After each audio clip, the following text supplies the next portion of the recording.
Welcome to the Seven Figure Builder Show. My name is Julie Baranek, founder of Seven Figure Builder, where we help high achieving CEOs connect with their dream clients to scale to seven figures and beyond. And I'm here today with my friend Laura Morlando. Hey, Laura. Hi, it's good to see you, Julie. Good to see you too. So, first and foremost, where in the world are you? I'm actually in the Dallas, Texas area. So still a little bit of hot right now, even though it's autumn time. It's just hot. We're in Texas. It is definitely hot this time of year. I was actually originally from Texas and then moved around the country to end up in Maryland. So it's beautiful. That's awesome. I'm not originally from here, so we're definitely the yin and yang to each other. Absolutely. The curly hair twins. Exactly. So, for those that haven't had the pleasure to meet you yet, can you tell us just a bit about what you do with your business?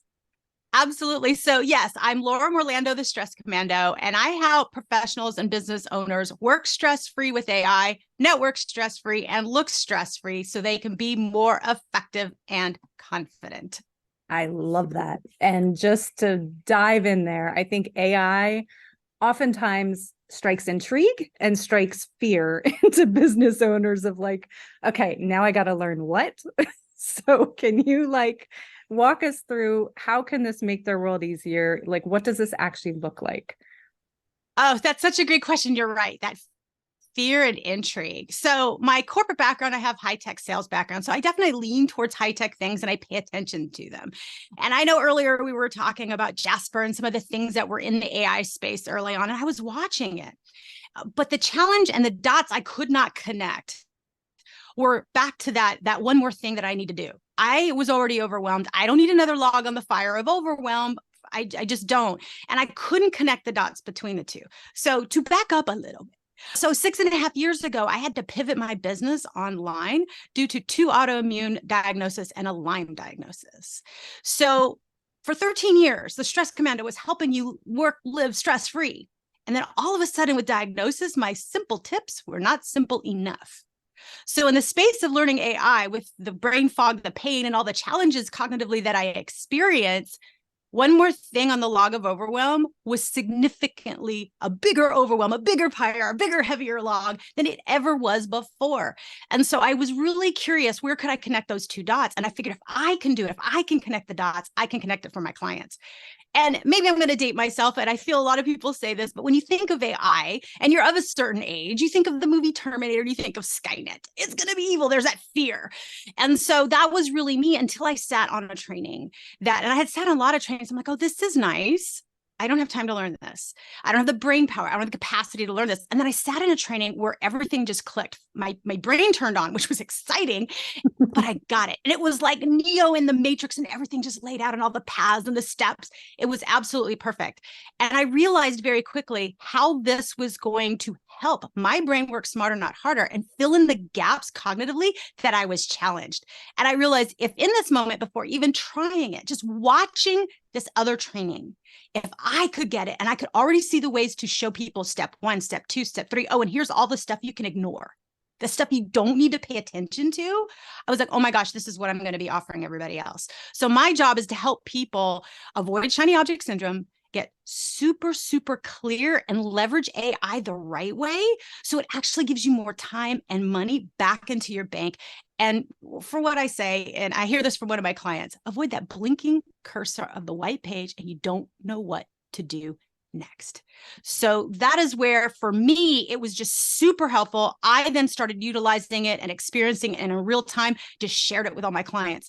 Hey, I am launching this new community. I want you to watch what I'm doing.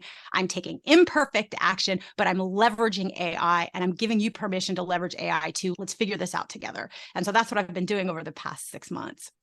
I love it. I love it. And what kind of response have you had from your clients? Like, what are they finding in their own businesses? I think a lot of them were like me. They were fearful, the overwhelm. I don't need the pile of things. And so the way that I started doing this is I started doing a mini workshop to just show people. I felt that if anybody was like me, they needed to see it in action, not hear and learn and traditional, but actually see what it could do. Step 1, 2, 3. So I did a mini workshop. And so one of the things that I did is where cognitively, and I've been on keynotes and professional speaking, but with this diagnosis, a lot of that really went away. The uhs were back. The ability to think top of mind. I was relegated to scripts. if I could actually read them. And so in this moment with AI, I was like, oh, I want to do a workshop. Can I do a workshop? Let's leverage it with AI. So I used AI to craft the outline and all the things of the workshop. And then I used AI to craft the presentation. And something that normally would have taken me probably 2 weeks to create and feel comfortable to present, I did in 4 hours, and I presented the next day. Wow. And so when I was on the workshop, so to get to your question, I'm telling everybody about what I'm doing. The presentation was imperfect. There were all of these things I could look at as a marketer and go, oh, I really need to change that. I really should change that. I went, no, I'm not going to shit on myself. I'm going to let it go. At the end of the workshop, I asked everybody. So my very first one, I asked everybody, scale of 1 to 10. I don't like hearing zeros. So if this totally was worthless to you, give me a 1. But 10, I've knocked it out of the park. Where's the value for you in this? And I got nothing but 9s and 10s. Wow. And I was like, fantastic. Let me scroll back through this presentation. And I showed them what I didn't touch, the things that were 100% AI generated and were good enough for them to give me a 10. And I said, and these are the things that I did touch, because I'm a firm believer you don't pull everything just out of AI as is, but I wanted to prove the point. So I just pulled the curtain back and showed everybody. In that first workshop, one of my clients got back to me and they were saying, oh my gosh, just seeing what you were doing gave me permission to do it. In about an hour and a half, they were able to craft 30 days of social media content. Wow. They were thrilled. They were like, oh my gosh, I can't even believe I've got all this work done. I'm like, awesome. And we were able to continue the conversation. That has continued the pace as I've upgraded the workshop and learning what my clients have. What I hear over and over is the simplicity of step 1, 2, 3, overcoming the overwhelm, sifting and sorting on what they can avoid and not pay attention to, but it's the impact in their business, the way they've been able to generate things on a much quicker level and have more time in their day back. Like they don't even know what to do with this extra time. They're blown away. And being able to leverage AI as their personal assistant, as their thought leader, and yet still have their authentic voice. So that's kind of the feedback that I'm getting as I'm going through this and showing people, hey, this is what I just did. Here's what I'm doing. If you're still getting value, it wasn't perfect. So you have permission to take imperfect action. And like we all know, it's done is better than perfect. Yeah. So that's what I've been hearing. I love it. That's amazing. And before we get to the 1, 2, 3 steps, I know you wanted to share that, but what are a couple use cases of how people can actually use this in their business? You've already mentioned 2 of like creating your presentation from scratch, creating social media content. Like I know different ways I already use it in my business, but like, where do you find people are finding the most value with this? I think overall, when I sat on a lot of AI trainings once it all clicked for me, and I wanted to see what everybody else was doing. And I've always sat on a lot of marketing trainings. And of the 2 trainings that I'm looking at, there's always something missing. And the thing that's missing is a clear connection of what an ideal client is. And what are your foundational elements? So if you think of a puzzle and you think of when you're putting a big jigsaw puzzle together, I don't know about you or anyone listening, but I always like to do the outer edges because it makes the middle part easier, right? And so what I find, and even all the clients that I work directly as a marketing consultant for them, they lack that outer edge, or they created it. It's been 10 years. They don't know why they're hitting a plateau. And when I ask them about their connectivity back to these foundational elements, they're like, well, we did that when we created our original business plan and we basically haven't looked at it since. Yeah. And so what I find is a basic marketing principle of lacking connection and having a true sense of your mission, vision, core values, culture statement, and ideal client are typically what missing. And when I talk about ideal client, it's one of the things that I show in the workshop. An ideal client is not anyone and everyone who has money. Right? Because anyone and everyone means you're going to get no one. And an ideal client, when done correctly, is a deep dive into the persona. What do they love to do? How do they consume content? And so, for example, one of my clients, and this was pre-AI, so pre-me creating this 6 months ago. So in the old days, we were going through, they didn't have a connection. They were very successful for over 10 years, and they had hit that plateau. And we're looking at their lead magnet, and we had already done all their foundational elements. And once we had really dug into their ideal client and we're editing and auditing everything, the lead magnet was getting downloads, but we weren't getting conversions. And what we realized is her ideal client loves to watch and listen to content. They do not like to read. And so the lead magnet was a PDF that you read. So it was great content. We had the content validated, but we were attracting the wrong ideal client. So instead of just revamping and changing everything, I said, no, we already know that that's good content. add a audio and video component to this. Let's just change the way it's being delivered. And so we did. So fast forward to AI, we've already been able to upgrade it even more on what the languaging should be on the video, fine tune it even more so that now we're getting the conversion rates that we would have to do more in a trial and error A/B testing the old fashioned way. AI was able to really stream that and get it into a much faster sense. So whether, like I said, you're kind of auditing your existing brand, this could be a really good solution to look at your ideal client. Now, in one of my companies, Down and Dirty Networking, we did exactly that. The minute I saw what was happening and I started launching my new Working with Stress Free with AI community, I simultaneously switched gears and did an audit with AI on Down and Dirty Networking. And what I realized instinctively, I knew where we started, and we'd been 2 years since we had started. I felt like our ideal client had shifted, but I didn't know for sure. And so thanks to AI, within a matter of a week, I was able to get it verified and say, okay, here's our upgraded ideal client persona. Let's upgrade everything that we're doing in our business to have greater impact and reach. So those are just a couple examples of where you could either start from scratch and start correctly, or you could do an audit using AI to make sure you're talking to the right person. Once you know you're talking to an ideal client, everything gets easier, just like the jigsaw puzzle, doing the outside in. It's so much easier for you to know what's an easy yes, what's an easy no, and what's an easy not right now. Absolutely. And you hit on so many good points with all of that. But if you don't know who your ideal client is, or so often it does shift over time, and you need to have those periodic reevaluations to say, okay, we did this a year ago or 6 months ago, but it feels like I'm not quite hitting the mark. Let me take a look again. Things may have been refined over that time and I didn't even realize it. And the more you have those things in alignment, the more everything's going to click and just really work together. So I think that's really powerful. No, thank you. I appreciate it. And you said a really key word that I want to build on. You said alignment. That's the other thing that I felt was missing. And it was something that was lacking when I first started in my career years ago. I would employ coaches and marketing coaches and business consultants and what have you, and they would tell me what they thought I needed to be. But it never felt true to me. It never felt aligned to me. And I always felt I was like, well, yeah, but. And I would wrestle with the idea, am I uncoachable? Or is it that they just don't get me, which is really true here. And I started realizing, no, they really just didn't get me.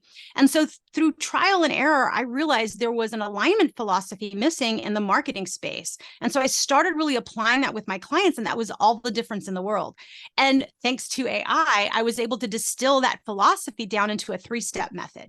And it's very, very simple. You identify, you create, and then you love. I believe if you do not love a solution or situation, whether it's an automation, an idea, messaging, if you do not love it, you do not execute on it, because things that you do not love are not sustainable and you will not be consistent. And why should you work in an environment that we get to create that we don't love? We should always love what we do, who we work with, and how we do it. So I'm a big proponent of the alignment method. If you don't love it, you go back to the drawing board and you refigure things out until you love it. And then you move forward. And I think that's another piece that's been missing from marketing in general. People will say aligned to you, but they don't tell you what those steps are and how to actually do that. And so I feel if you can leverage that and use the love metric, if I don't love it, we're not moving forward. I might like it. I might like it. But if I don't love it, I sit still for a second until I do.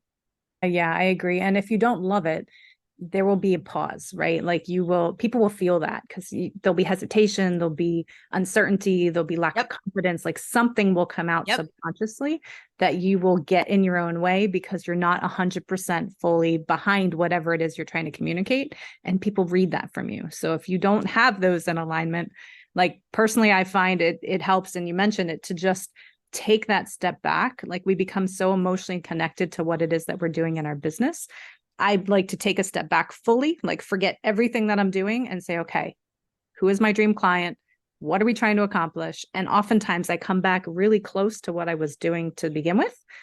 But instead of, trying to evolve it from where it was, it's just confirmation of, okay, I'm heading the right direction, but I got to tweak it just a little bit.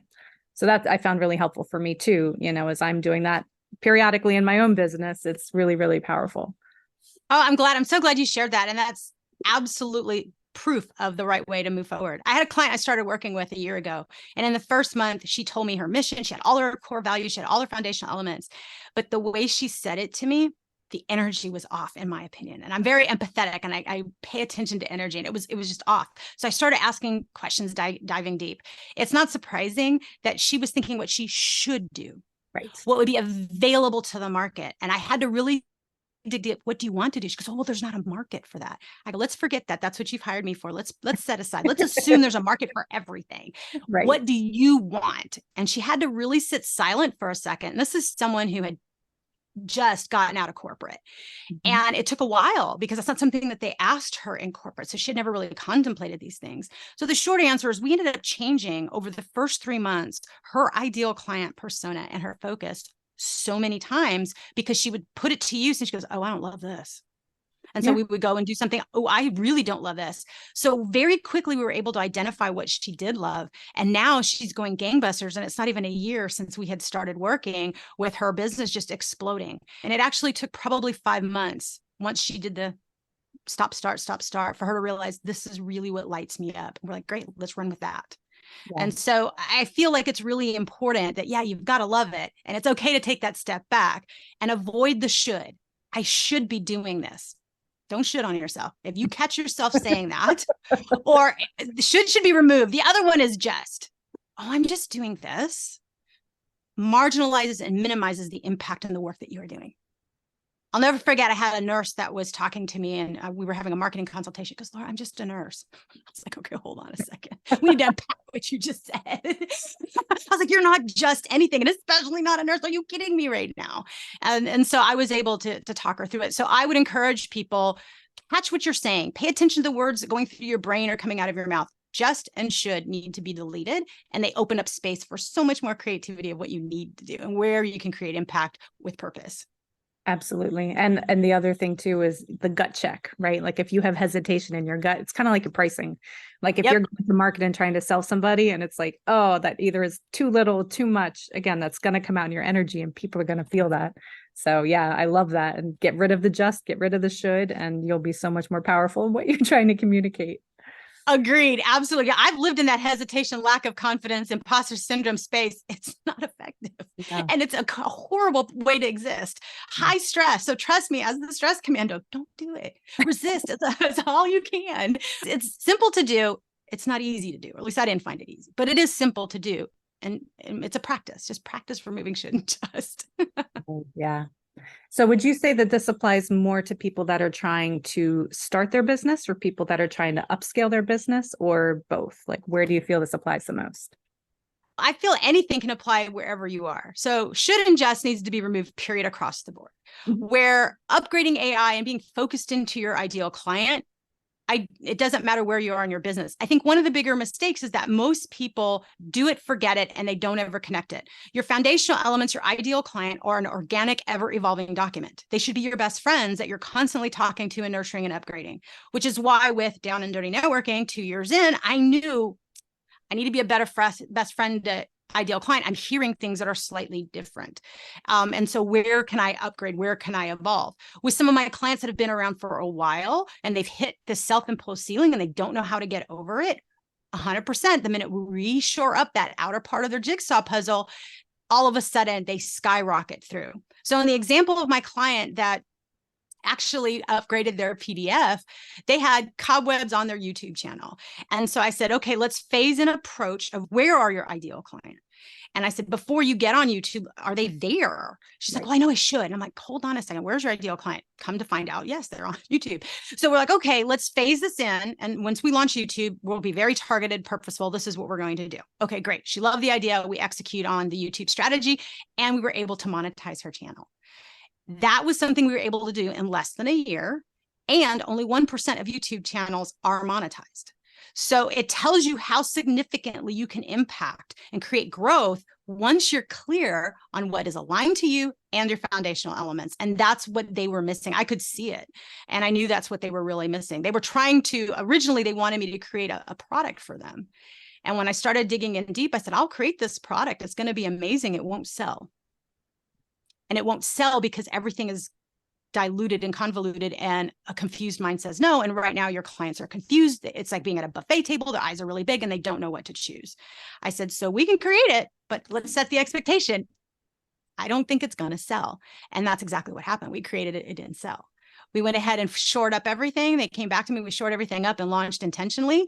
That's where we were able to monetize the YouTube channel, and the product sold. And we found other opportunities for products as we were talking to ideal client. We're like, oh, these are actually better. Let's push this one that you've created here. This is low-hanging fruit. Let's go after this. So to answer the question, it doesn't matter where you are in your business, whether you're pivoting, you're just starting new, or you've been in business for a while. Anytime that you can get clear on your message and get connected to your foundational elements and your ideal client, it's going to be a game changer for you. And now with AI, it takes so much less time and energy to do it. That is amazing. You mentioned earlier about the down and dirty networking, that you did a brand audit for it. What did you find? Like, can you share with us kind of how that happened, and what did that evolution end up looking like? Yeah, no problem. So when I started down and dirty networking, the thing that I did is I started asking people, what is their thought process on networking? And so down and dirty networking is based on 100% relational networking. It's a term I created as an alternative to traditional networking. So in traditional networking, it's all about, hi, my name is, buy my stuff. Here's my elevator pitch, hire me for the job, promote me, give me that project. There's something transactional. And that's why traditional networking is also known as transactional networking. And so I realized that. And depending on what your experience is with lead clubs or what have you, if you've ever done any of those things, there's industry exclusivity. So once a community of networking is already available, nobody else can have that category, for example, or someone with AI, no one else can have that category. And so I wanted all of that gone. I wanted to be able to have meaningful conversations, to learn from and about people, to have lasting and authentic relationships. I feel this was the missing piece, and the thing I had been training corporations and entrepreneurs on for over 16 years. So in the pivot that I was making, how can I just give people the experience and keep it very, very simple, help me feel connected and not on the island of alone? So when I launched Down and Dirty Networking, I reached out to people that I knew used to network, but they don't like it anymore because they don't like all of the pitches. And I was very diverse.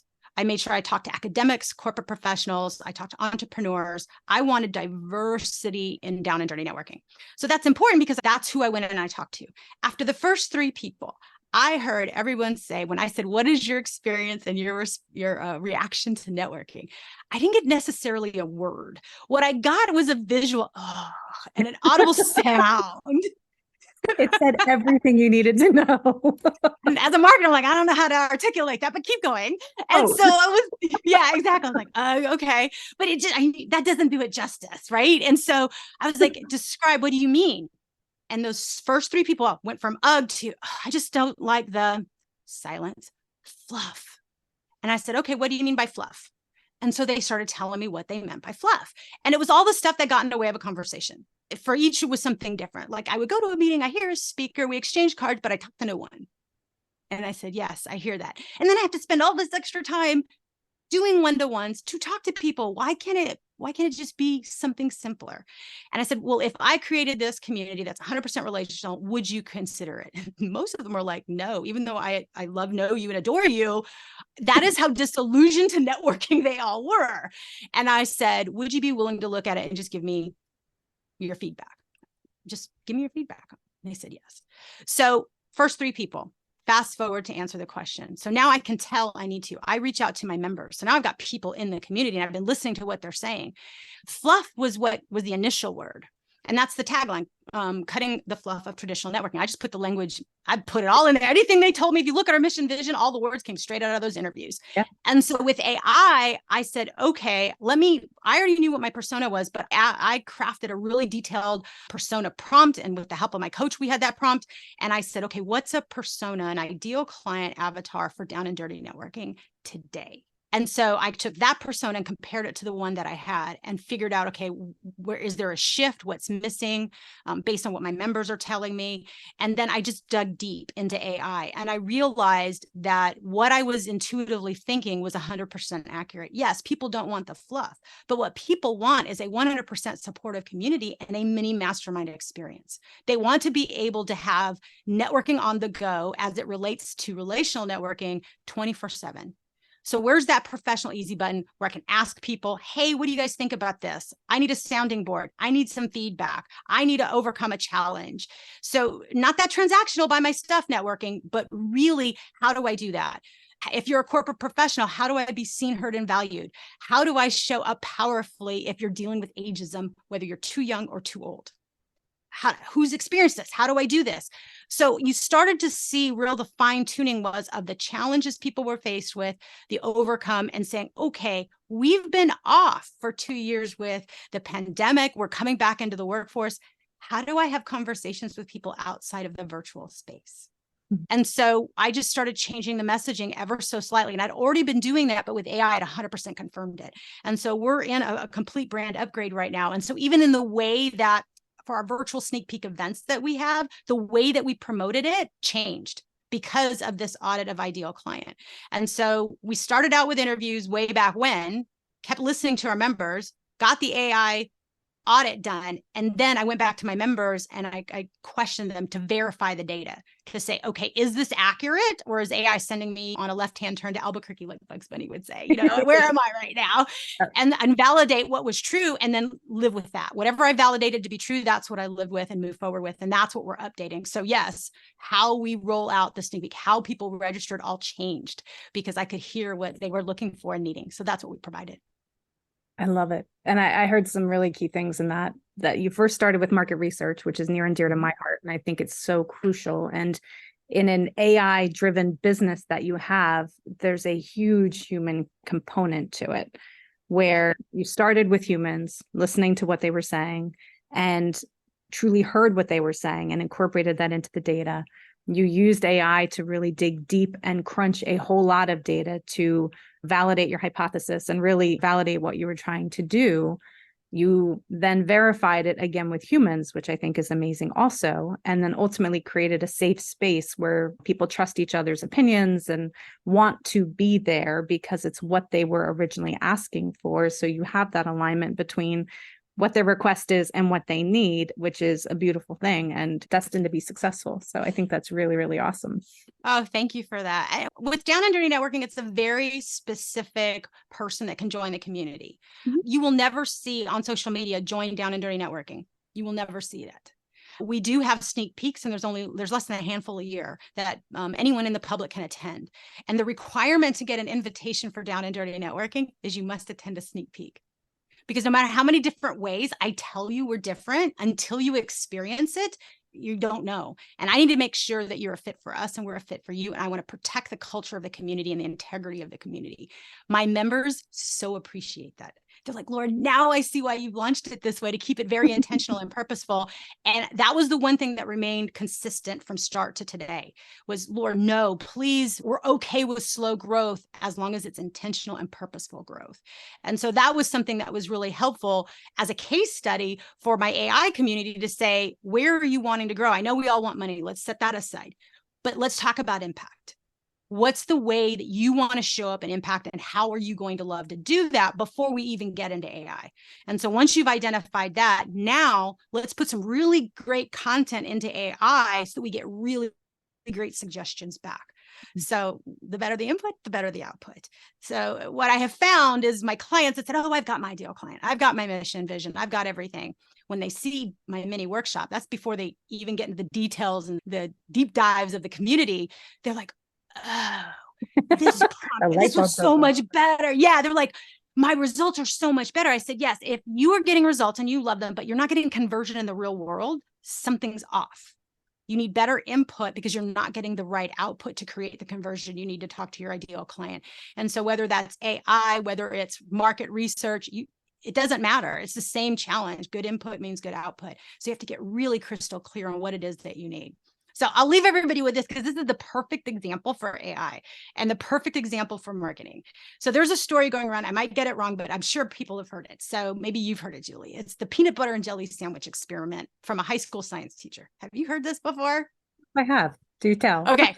So the way that I remember the story, and people can correct me if I'm wrong, but here's what it was. They had their big lab table and all the classes there. I think it was like a high school level class. And so the class sees all these ingredients for a peanut butter and jelly sandwich all laid out on the lab table. They're kind of wondering, what the heck is this? And so the teacher gets up and says, okay, talk to me and give me direction to create a peanut butter and jelly sandwich. And so the class is like annoyed, like, why is this? Why are we doing this? And they go, well, just get the peanut butter and put it on top of the bread. So the teacher goes, gets the big jar of peanut butter, turns it and puts it on top of the unopened loaf of bread, which it's squishing the bread. And the student's like, no, that's not what we meant. And they're like, okay, open the peanut butter. And so he tries to figure out how to open it versus the lid, meaning you have to be very specific. Take your hand and twist open. I mean, you have to be really specific. Anyone who's a technical writer listening to this is like, no kidding. This is how you do this. Any of the project managers that have to outline steps and processes are like, oh, of course, this is the big duh. And that's true for AI. You have to talk to AI like you're making a peanut butter and jelly sandwich with those high school kids. The more specific you can be, the better that output from AI is going to be. Absolutely. Yeah. And you have to know what you want to be creating to begin with. Yeah, you gotta know if you even want a peanut butter and jelly sandwich. Should it be a ham and cheese? Should it be, what is the thing that it needs to be? I mean, that's a valid point. And you can have fun with it and laugh at it and think about it. And then, oh yeah, this is what I want, and put it in. Totally. So you've done amazing things with your both businesses. Yeah. How do you define success? Like, what does that look like for you? Success is how purposeful, how powerful, and how present have I been with everything that matters to me. So first and foremost, am I moving forward in faithful action? Am I being present and available to my family? The bottom line is, what is your why? We're not in business. Our why is never to make money. Our why is something bigger, deeper rooted. And I'm a firm believer, if your why is strong enough, the how will follow. But we tend to lose that connection to why.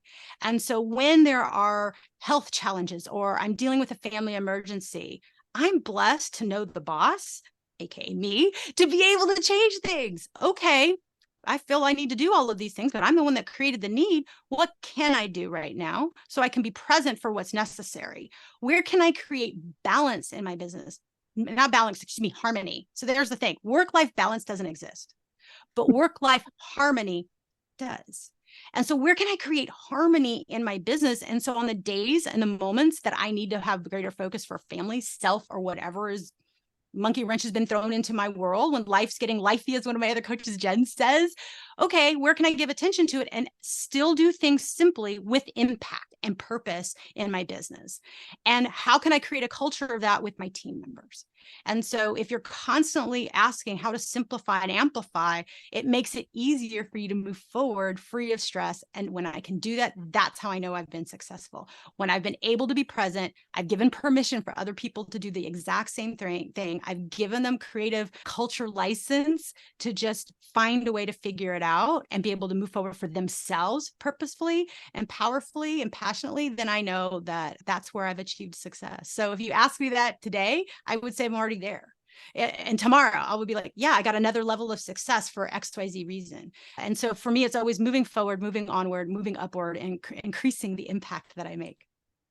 That's so powerful. I love it. And we talked about alignment, but that's building a business that's in alignment with your life, right? Which is missing by so many people, where we feel chained to our business, or over time you realize I need to make a shift here. So I think that's incredibly powerful. Oh, thank you. Yeah, the two trajectory changing moments were tied to stress in my life. The first one, where the stress commando was born, is when my father was diagnosed with 2 rare forms of cancer at a time he was the most stressed out. And I don't believe that was a coincidence. And so I am grateful for that journey. I'm grateful for that experience, because I inherited my dad's curly hair and his work ethic. And at the time, I was doing the exact same thing he was doing. So he was a mirror for me, reflecting back, this is what my future is going to look like if I don't adjust my ways. And so I started that process way back when. I took on my role as the financial breadwinner when my father got sick, and said, great, moving forward, we will figure all of this out. Little did I know 13 years later, I'd be dealing with my own health diagnosis. And like I said, it was when simple wasn't simple enough, when stress had a significant impact, and still does, on my health and my cognitive. So, okay, what does that need to look like? And where can I move forward with everybody else? And the blessing out of that for me was 2 years later, everybody was locked in and homebound. And I had already been homebound and virtual for 2 years, and was able to share, but well, here's what I'm doing to help people out. So you never know what you can do to make your mess your mission, and where the blessing is in anything that you're doing. So I love to tell people, if you're listening to this right, and you're like, Laura, my plate is full, I'm in overwhelm, stress is driving me crazy, just know you're in control. Take a breath, focus on what you need to do, not what you should do. and just listen to your inner guidance, you know what to do to put one foot in front of the other. Trust me, you know, you are smart. You are your best coach. You know. Absolutely. And it's so important to listen to yourself and that, and listen to your body as it's telling you slow down, because so often we don't until we hit that brick wall. It's like, you got to listen. You do. My father used to tell me I love to burn the candle at both ends, and I would be defiant, like, no, I don't. Okay, yes, I do. I love to burn the candle at both ends. But what I learned was to not run out of wick and wax. And in this health journey, this pivot, I've learned the power of rest. Rest is doing something. Rest is not doing nothing. Rest is not sleep. Rest is something very, very different. You have to rest your brain. So having your laptop doing work with your feet up is not resting. Your feet are up, that's great. But that's not resting. And so I've had to learn and really account for rest and recovery. And so what I would tell the people learning right now, there's two phrases that have really moved me forward that I feel are really important. So number one, my physical trainer that I watch, and I was finally able to start working out after 6 years of not being able to. And I love what she says. If you're an all or nothing kind of person, which is totally me, she goes, it's actually all or something. Just do something, not everything. Just do something so that you're moving forward, and your something could be one thing. And I thought, oh my gosh, that is so good. I love that. What's my one thing I'm going to do today? And there were days I could barely make my bed. That was my one thing. And then I got consistent with that. What's my other one thing? Okay, take a shower. Great. Did that. Okay, next. And so you just string together that little thing over time, consistently done, is where you get the big impact. And so all or something is definitely what I would say would be something to kind of really consider. And then the power of rest, and make sure you got rest and recovery built in. Yeah. Yeah, absolutely. And that needs to be an ongoing basis, not just a once and done. And I'm guilty of it as well. I think we all are. I mean, it takes one to know one. It's where the stress, the stress commando was created out of stress. It's just how I learned it. But I realized I really listen to my body now. And if I don't, I'm not going to like what my body does to stop me. And sometimes you have to slow down to speed up. And it's okay to slow down. It's okay to do that. But I've seen what happens to a body when you're really stressed. I witnessed it with my dad. I'm unwilling for things to get worse. I am unwilling to have things be harder or more painful or more challenging. I do not want more hard. I want things easier. I want things limitless and effortless. So I will listen to my body and rest when I need to. Absolutely. And if you had the attention of the whole world for 5 minutes, what would you tell them?